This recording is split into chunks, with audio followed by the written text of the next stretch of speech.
टा फटा के घुंघटा में आग रथ आदि तो हो गई बाकी देखो 20-22 साल की तो हम खेल चुका है।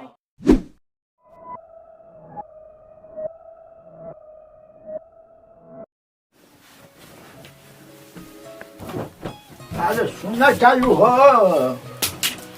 कमर करब फुट गई मरत करके। अरे सब का के रह बालू बात पूर्वक कहीं जैसा रहला है कुलटा फटा के घुंघटा में रहबू आजकल जमाना में देखो तो कैसन चलता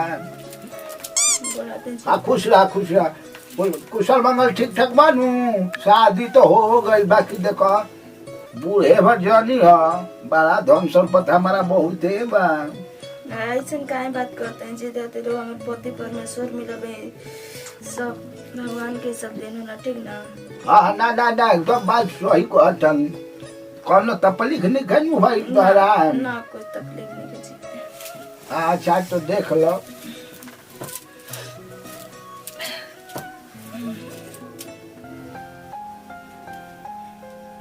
हंस देता हूँ ना अरे बड़ा ठीक लगा चलो हो हाई नतिया तारा गाँव से मिल ना अरे मन ठीक हो है ना बताओ बड़ा सब कुछ हटे एक बार लग रहा है हो हाँ तो मम्मी सब मतलब शादी जिक्र में लगते जानते हाँ पर कोर में फोटो बेटा चल मोर ठीक है डाल के लेके ना ठीक है हाँ भो भैया ये कहो ना रोज नहीं खुना आज वो धमक करे जब फाड़ जाए मत बोले ऐसे कि हम मतलब खुशी होता हमारा कि मन तनी रोगा के हम पा के बहुत धन्यवाद। हाँ ना देखो 2-4 बीघा पर न महू लिख दे कौन घबरा जा मत सारा पैसा भकड़िया सब हाँ उठावे के खाल से यही से जान जे कि हम बड़ा ढेर दिन से जान जे कि पहचानत रही लड़की एगो बड़ा स्मार्ट मिल जाइत तो हमारो काम बढ़िया से चले तो तारा कोनो राजी नहीं खेनू अच्छा खिया है सही है कि मैंने ऐसे ताकत हमरा पर ठीक बा न कुल हाँ ठीक हाँ सच तन माटे तनी हमारो तन दिलावा कुल करता बताओ ठीक भी है अच्छा खाना दाना बना ले ना सब कुछ बना लीजिए सब्जी बनाई चावल बनाई रोटी बना लेना सब्जी बनाई का कहा है भैया जो अच्छी रवा के मन करे उतना चीज बना के खिला दे। अच्छा तो सुना आज हमने के सुहाग रात हो आज जानते बड़ुआ बड़ा को रात हो पहिल का शादी के मुलाकात हो आज चलो ना सुतल हमने के ठीक बात ना रात मत हो सुहाग रात ई का कहला छी आई हो भैया लड़किया को कुछ पता ना बा सुहाग रात ना खेतो के मालूम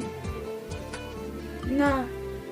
अब हम बतावत तनी चल हम बतावत तनी कैसे होला का कहला हमके ते भी मालूम नहीं कि हम नहीं हो रहा कुछ सिखाइलो नहीं कुछ कहता लू ना जी ना हम कोई सिखाइल रहता कि कर बारे में अरे तो हमनी के दू बेकत बानी जाए चलो हम बतावत तनी के कैसे होला आओ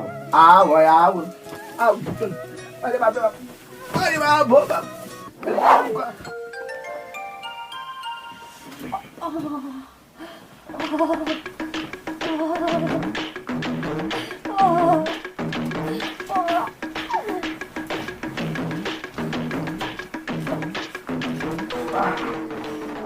मजा आइल न हो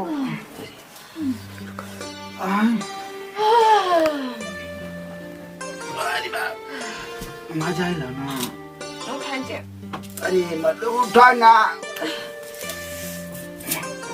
बाप रे बाप माले तबे कला ये जे हसी ओका बोका खेला जला जन बोका के खेला इहे सब तो हमरो मालूम है ई जानता नी ई 20-22 साल की तो हम खेल चुका बारी नहीं हो भैया रवा कला हम पूरा नया बारी नया नहीं की ई कुछ हरवा ठानी हम हरवा एकदम से हमको कॉली को पार कर बने घर में हाथ ना छोटी मोटी प्रॉब्लम के ही सॉल्व करी रोवे सॉल्व करी हमारा तनके बुझाइबे ना कर ठीक हम जाता नहीं ठीक ना तन अरे भैया साया कोई अपना साफ करे ठीक ना मैं गंदा हो गेला रे भैया ई जमाना कैसर बा मैं में पास भी है में सब आइए भी ये पास भी है तब बुर्बक बनौले भी है।